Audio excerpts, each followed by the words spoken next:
So our dads are brothers, and his dad is Uncle Bob, and he's Robert too. So we always called him Buster from when he was little. So when we started working together, Buster was hanging drywall here, running a crew. And how many guys do you have working for you now?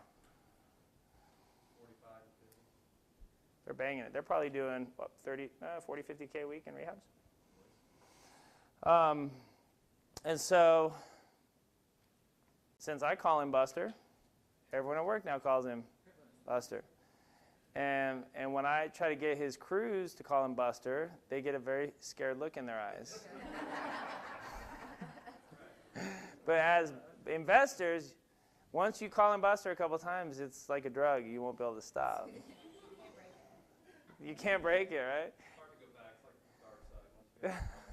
And every time his dad comes in the office, they call him Uncle Bob. He's Uncle Bob. Now, Anita, who you met yesterday, Tara's family's always called her Nin.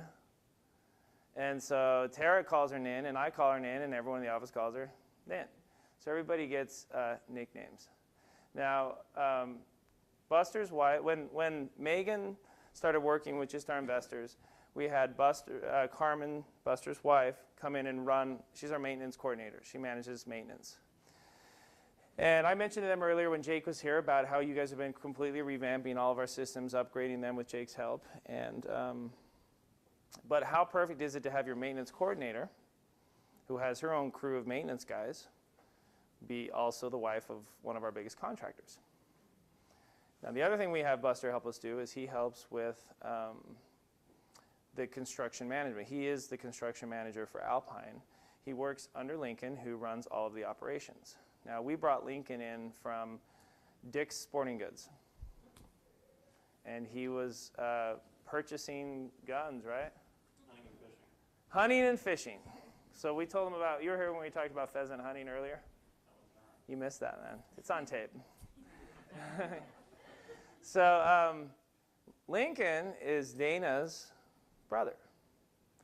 And Dana was so amazing that even when Dana's like, I'm moving to Florida, I'm like, you're still going to do bookkeeping for me. I don't care. We'll fly you in here once a month. You can help Tara with the events, and we can catch up on all the books. And that's what we did. And when Dana got married, I met her brother, Lincoln, and he and I were chatting. And after the wedding, I said to Dana, man, your brother's really impressive. And she said, oh, if you think I'm organized, and you think I'm meticulous, and you think I'm analytical, you should see Lincoln. And I'm like, there's no way. It's the gardeners. They're just that way. They're excellent, okay? One of the biggest, probably the biggest initiative that we've been having in the office lately is being deliberately excellent. Being deliberately excellent. Because I find that people are good at being excellent when fear is their motivator or in the short term, but they're not deliberately excellent every day. Now, when I read in Warren Buffett's biography that he gets up and he reads 2 to 3 hours every day, that was really interesting to me. And I said, I need to do that. So I set up all these Google searches, and I set up the app for the Indianapolis Business Journal and the Star and the main newspaper from Dallas and Kansas City, and so all these papers and articles. I set all these searches up, and I said, the first thing I do when I wake up in the morning for an hour to 2 hours is wake up, grab my phone, and start reading and catch up on all the current events before I do anything else, just like Warren Buffett. Now, that's easy to do for a couple of days. But that's an hour and a half of heavy reading. And the way that I test myself to see that I'm processing is I have a Dropbox that I send good articles to. You with me? So if you'd like, I'd be happy to send you a link, but I have a Dropbox with thousands of articles that I've pulled together about Indianapolis and Dallas and Kansas City and economics and trends that I'm following, because I email myself those articles while I'm doing my morning reading. Now, that's hard to do. I told you yesterday when my dad passed away, it was really heavy. I said my next priority needs to be I need to go to the gym first before I go to the office. So I do that reading from like 7:30 to 9:30, and then I try to be at the gym by 10 a.m. for 90 minutes. I've got a heart rate monitor. Now, those heart rate monitors are insidious because you can't cheat them. They show you how long you worked out and how many calories you burn. every day. And so I say to myself, I will not leave this gym until I burn 1,200 calories. Just like I will not get out of bed until I finish reading the last article from the last Google search on Charlotte this morning. Do you see the pattern of deliberate excellence where you put a goal into your life and you hold yourself accountable? Because by the time I finish the gym, I always think, okay, I've done the 2 hardest things that I have to do today. Going to the office and doing budgets and hanging out with these guys, I love that. That's fun. Doing deals with Tad and coming to these events, I love that. I hate the 1,200 calories at the gym. I hate it. It hurts, you know. And it takes me 90 minutes. And I won't do cardio, and I got to do lifting. I have all these little, I start setting more. I have to set new bars in. So 6 months ago, I've been doing really good for the last 2 years on the gym, on the reading, and I added a new thing in. After I finish the reading, before I go to the gym, I have what I call the hour of power. And the hour of power, I sit down and I look through all my emails, and I do the most difficult emails in that hour. So I know that, because you know how you have that email, you're like, I don't even want to get started on that one. That's going to be a bunch of time. So I said, man, how good would the gym feel if I had already finished even the worst email? Even let's say I only get one email done in that hour of power, but it's that one person I had to reply to, or the one reconciliation that I have to do, or the one train wreck of how am I going to fix this project. Then I'll have that hardest email done before I go to the gym. So by the time I'm walking out of the gym at noon, I've done all my articles. I've had like 11 cups of coffee. I've done the hour of power. Poor Tara, she's like, I'm waking her up at 7:30 because I'm like clicking on my phone. Then I'm down clicking on the keyboard. You love the hour of power, don't you, T?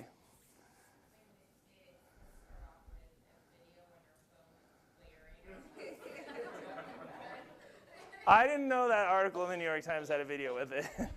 That was at 6:45 the other morning. I'm like, looking at my phone. So, do you see the pattern? I'm trying to be very specific so you understand what I mean by deliberate excellence. It's just you deciding, I need to put this into my routine because it'll make me better, and it's hard, and I don't like it, and I know I should do it. Oh, and I just added this like vegetable stuff. What's that called, Tara? Ugh. Huh? Something like that. Something green. Yeah. Put it this way, bro. It makes everything green. Green Vibrance. Somebody told me this has like 25 billion probiotics, organic greens, and freeze-dried grass juice. You keep it in the freezer. But I hate vegetables. I won't eat them. I hate vegetables. I like protein, cheese, trans fat, candy. That's why I get fat, right? I love that food. I don't have a thyroid condition. It's called, I like trans fat. It's yummy. And so I said, I do need to eat more vegetables. I don't want my kids to be like me, 32 without a dad. So I got to do it. So I've added that as part of my hour of power. But it's about escalating the level of excellence in your personal life. Not to be more busy, because I still watch my TV shows every night. But I've been really focused on dialing in the quality of my time each day. That's what I want you to think about. How do you upgrade the time that you've already dedicated to working? Be specific. Wear the heart rate monitor. It'll say, you know what, I sucked today. I only did 1,000 calories. I was not excellent. And what's funny is as I knock those things out, and I know, because I'm the only one holding myself accountable, as I know that I did each one of those things, I come into the office and I'm like on fire. These poor guys are victims of it. Because I've been killing it all morning already. You know how good you feel when you finish that email? What sucks is if you did it at 5 p.m. because you pushed it to the end of the day. Bring those things forward, and you'll be amazed that all of a sudden then I'm done with everything at 2 p.m., 3 p.m., and I'm like, okay, now what do I really most want to work on? Some days it's like, I want to go home and start watching my TV shows early because I'm dead. But it's okay, right? Because I already killed all the most important things. Took care of my body. Took care of my education. And my conscience is clean. That's a complete different approach that you should think about. So Between Carmen and Buster and Lincoln, we have a $10 million construction company that these guys are managing. So let me let them talk to you about how you want, what your mindset should be when you're working with contractors, because contractors are low down on they're a commodity, like leasing agents, like realtors. They're important to your team, but you don't want to make them, they don't get a seat at the table. Does that make sense? They get a seat in the building, but not at the table. So it's important for you to understand that and how you work with them. So go ahead, guys. Oh, did we go backwards? Oops. What, did we lose all our contractor slides? Oh, yeah, we did. I was in the wrong spot. Sorry, bro. Go ahead and start talking. I'll find it for you, man. So we can kind of frame this discussion or Q&A session in a couple different ways. If you have questions about working with contractors in your home market, let us know. If you have questions about how we run Alpine construction here in Indy, Dallas, Kansas City, let us know. Stop us at any time. We're here to answer your questions, help you guys out. So if you have anything, shoot your hand up in the air and we'll get it knocked out. One of the first things that people ask us or ask me or ask Robert, how do you determine whether to use a licensed professional on, maybe they're doing some work, maybe they're doing the entire house, versus a general handyman, because you're going to get, there's a huge difference, and if you don't know the difference, it could be a huge headache on your end. If it deals with the structural integrity of the home, the plumbing, the electrical, the roof, the siding, the windows, always use a licensed professional.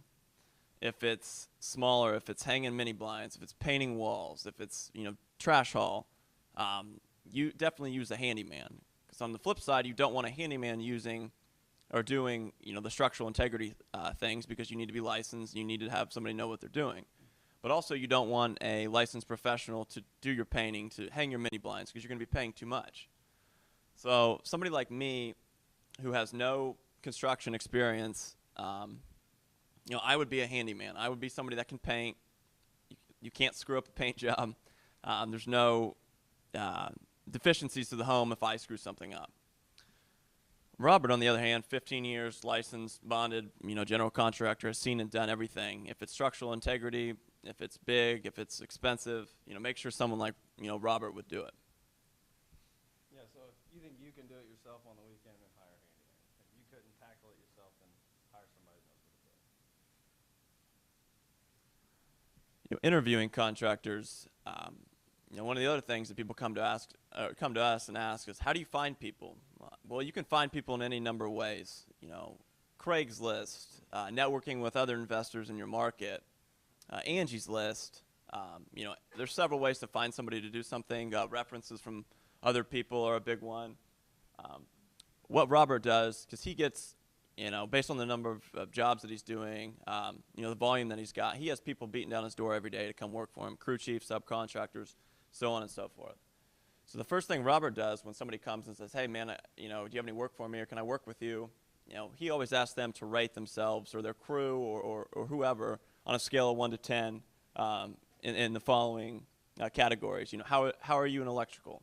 How are you in plumbing? How are you in siding? How are you in roofing? And so on and so forth. And so if somebody comes to him and says, yeah, man, I'm a 10 in everything, are you really going to believe them? Yeah, those guys I'll give you a call. Nice to meet you. And out the door they go. So once you kind of get an idea, a good person would say, man, I got a really good electrician. I'm probably a 9. My plumber's, he's not the best. I would say probably a 6 or 7. I got a really good roofer. He's probably an 8. And the good thing is Robert's obviously going to see, the finished work. So if he does use him, and this guy says he's a 10 in everything and comes back with a terrible job, he's obviously never going to use him again, and will know because he'll see it through and know if he's lying or telling the truth or not. I see guys come to Robert and say, oh, I can do electrical. And the first thing Robert does is whip out a picture of an electrical panel on his phone, hand it to the guy, and say, tell me what's wrong with this and give me a price.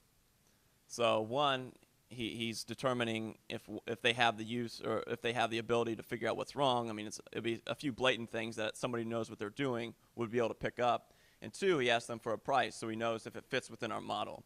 Because as you guys were going through the budgets, or on the bus tour yesterday, thumbing through the budgets, you can see that our construction costs are probably 30%, 30 to 35% cheaper than, what maybe you thought what the market rate would be. And the reason why we can do that is based on volume. Our guys are willing to make less on each job because they're constantly busy. Buster's got 20 rehabs going right now. I got 5 more to give him next week. I mean, it's just, it's like Walmart. Walmart doesn't make a whole lot when they sell one thing, but when they sell 50 billion things, a little bit on each transaction adds up to quite a bit of money. Yeah, none of our guys sat during the winter, and I probably had 400 or 500 calls this winter of guys looking for a one-time job. I don't really hire guys for a one-time job. I hire guys for the long term. Because that way we get the consistency on the finished product in terms of quality. We get the consistency in terms of timing, falling in line with budgets. Because it's not easy just to give it to somebody. Yeah, anybody can do the work, but are they doing it quick enough? Are they doing it to scale to the rental grade quality if it's a rental grade, or are they able to step up and do MLS if it's an MLS flip? So there's a lot of different things to balance out and to take into account when Robert's looking for guys or guys are coming to him. Some of the things we get asked are, how do you deal with this contractor, or what would you do in this situation? The first thing we always tell our investors if they're working with contractors in their home market is to never, ever, ever solicit an open-ended bid. And what I mean by that is, don't go to a contractor and say, hey, man, I need a roof. How much is this going to be? Or can you give me a quote? Or you want to come out here and give me an estimate? So what you're doing when you tell that contractor is, well, me as the investor doesn't really have an idea of how much that really costs. So do you think Robert, in his mind, if I was the investor and Robert was the contractor, Robert's in his mind is going to say, well, he probably doesn't know. This is probably a $3,500 roof. I might be able to give him a $3,700 or a $4,000 quote. It doesn't mean that he's malicious. It doesn't mean that he's unethical. It means that he's got a business to run, and if he can make more money, he's going to do it, or at least try to. So what we always say is, if you have a total rehab, you honestly have no idea where to start. You're not a contractor. You have no contractor friends. You have no idea how much something's going to cost. Say you're doing a MLS flip, and you need all the work done, but you have no idea how much. You're looking at it, running the numbers, like Aaron was talking about earlier. An easy thing to do would be to call contractor out of the phone book and say, bring him over, have him write up a detailed bid with line item pricing per item, and then review it, and thank him for his time. Erase the numbers, but keep the the detailed line item bids, every single thing you want done. New roof with 3-dimensional shingles and all new decking, so on and so forth. Give that same bid that you received from contractor A, remove the numbers, and give it to contractor B. Have him fill out his pricing, because he already has the scope of work of what you need done. So you could do that 2 times, 3 times, and get 3 different people's quotes. And then there you go. You have an idea. Okay, contractor A, charged me $3,500 for this roof. Contractor B was $4,000, and contractor C was, $3,300. Well, it's probably somewhere $3,700 is probably the fair market. So that's just little tricks of the trade that you can do if you have no idea, how to deal with them. But never, ever, ever say, why don't you come over and give me a quote? Because somebody might say, estimates are free. You see in the phone book, so-and-so contracting, free estimates. The estimates aren't free, because they're going to come out there and kind of gauge on how much they can pad, if they can pad any money into the project. So just think about that, because it can save you a lot of time and money and hassle on the back end. So just to elaborate a little bit, contractor A comes out, gives you your detailed budget. You remove the numbers. You take it to contractor B, C, and D. If his bid is $25,000, but you only have $15,000 to spend, say, hey, here's the detailed list. It pays $15,000. Tell me what you think. That's what I can pay on this. If the guy flips out and calls you a crook and you're ridiculous and storms off, you know that you shot that number a little too low. So you can go back with the next guy and say, hey, I got $19,000 that I can do this for. And the guy might come back and complain a little bit and say, oh, that's really tight, but I don't know if I can do it for that. And you can just say, well, look, it's what I got. You can do it or not do it. I don't want to rip you off, but that's what I think is a fair price. What you don't want to do is take that bid once the guy gives it to you for $25,000 and say, I think you can do this for $15,000, so that's what I'll pay you, because you're pretty much just installed and then calling him a thief, even if he can do it for that cheap. Sorry, go ahead. Gotcha. All right. Another thing, contractors are banks. And what we mean by that is, here at Alpine Construction, in Indy, Kansas City, Dallas, we always give our contractors, we hand them the budget, and then we give them 50% of the material draw, or 50% of the project up front as the material draw. Because what we do, if you want to look at the budgets or the scope of work in a percentage standpoint, out of 100% scale in any cost of any job, 50% is going to be the labor, 40% of it's going to be the cost of materials, and then the remainder 10% is usually the overhead. So by us giving a contractor before he starts 50% of the job up front, he's got enough to, one, buy all the materials, and two, maybe get a couple of his guys going. If he's got to bring in outside plumber, he's got money to start him and get him going. Never, ever, ever give a contractor all the money up front. But at the same time, don't be offended or taken back if somebody says, say you're putting on a new roof and a contractor, it's a $4,000, that's what you negotiated.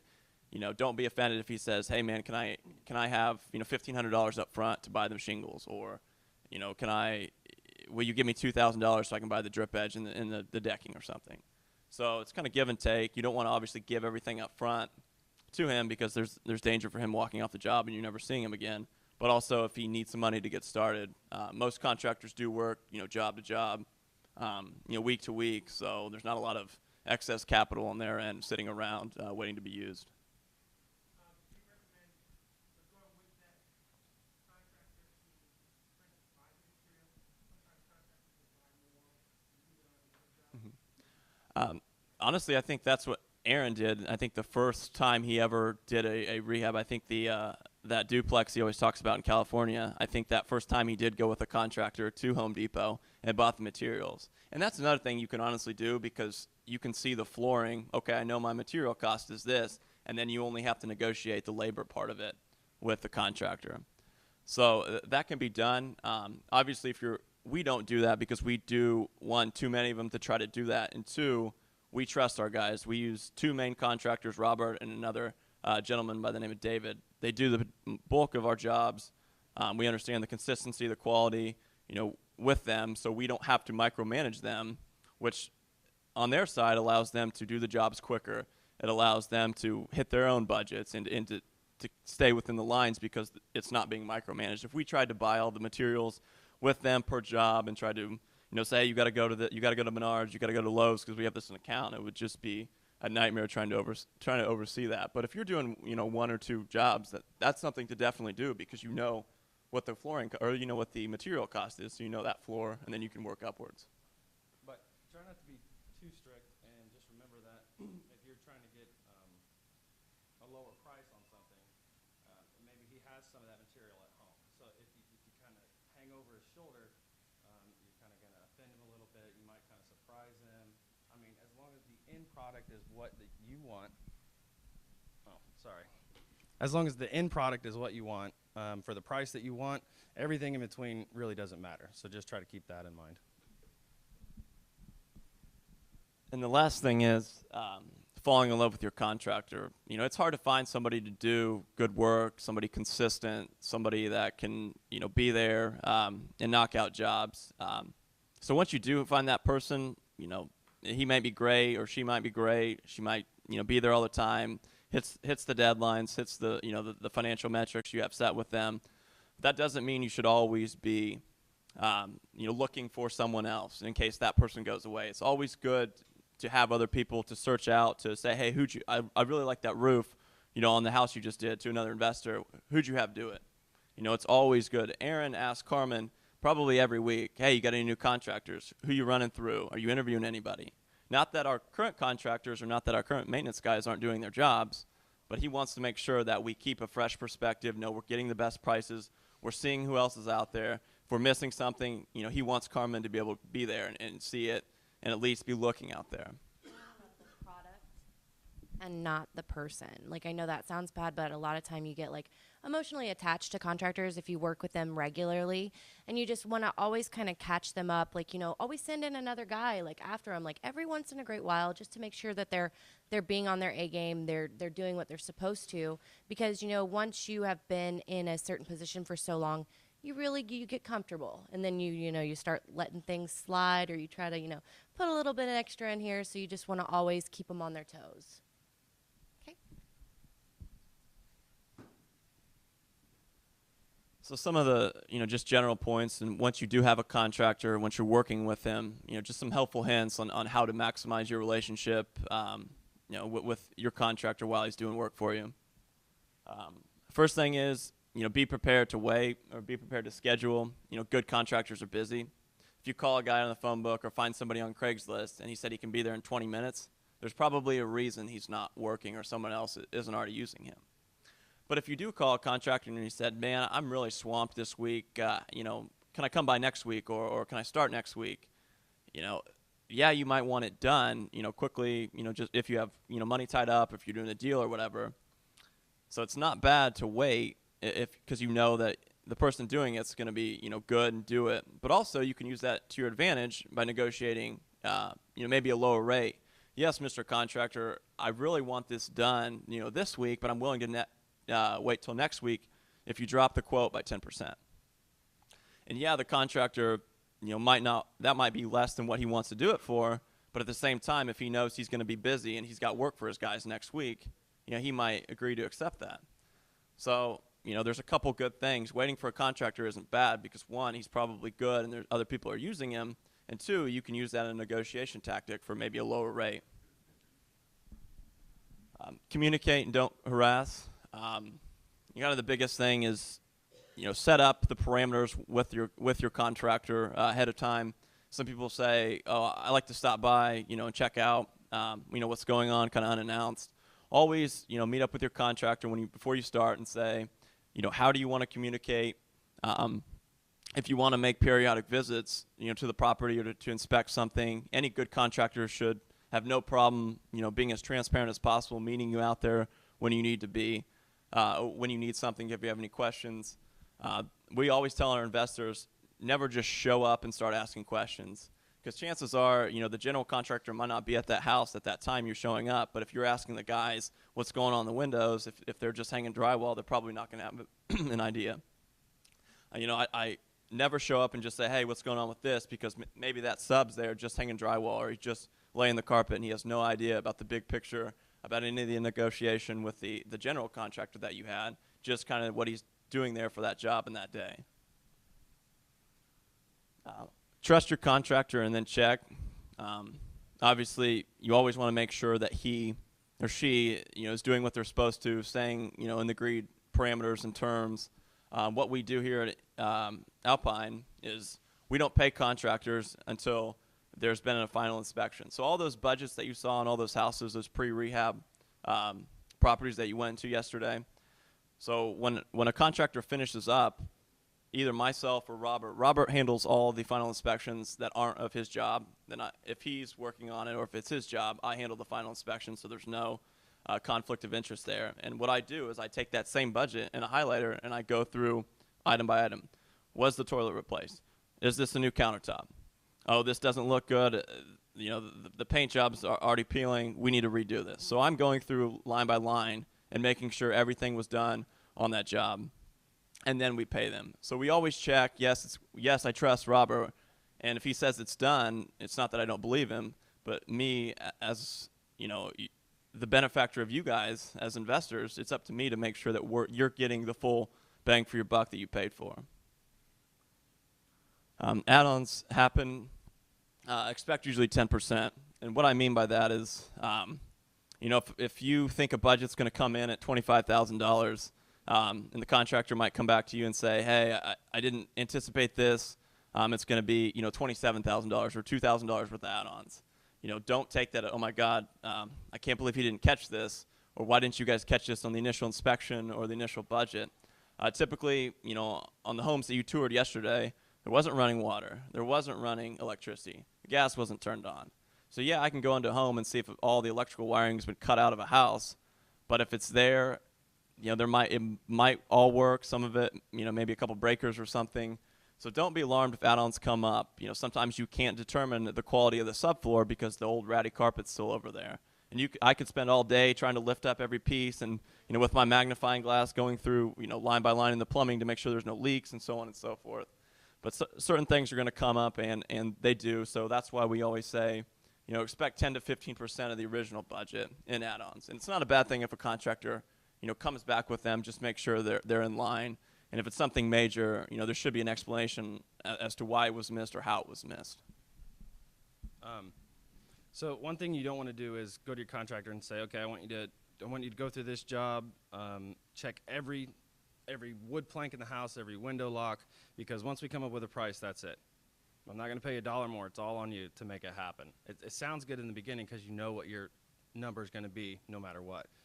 But if I was that contractor, the first thing I'm going to do is add 20% to my bid for no reason, just to make sure that I'm covering my own butt if something happens. So you really do save if you're willing to work with your contractor, and just same thing, trust your contractor, but, you know, go check. And the final piece of our presentation today is talking about the holy trinity of construction, which is the relationship between time, quality, and price. And what we mean by that is, out of those three factors, time, quality, and price, you can get two of those to move in the same direction, but you're never going to get all three to move in one direction together. And what I mean by that is, you can save time and do it at a better quality, but you're going to have to give up price. You know, you can never have all three move in the same direction in your favor. So, you know, what we were talking about earlier, scheduling contractors. Say you need something done, you want this price, you need this level of quality, but if you can't do it, you know, for 2 weeks, a week, you know, use that in negotiation. Say, hey, Mr. Contractor, I know, you know, this is what we need done. You can't do it next week. I really need it done this week. How about you take 10% off the bid you gave me? You know, always be thinking about that and use those three things to your advantage when you're negotiating or when you plan scheduling projects or planning out rehabs and so on and so forth.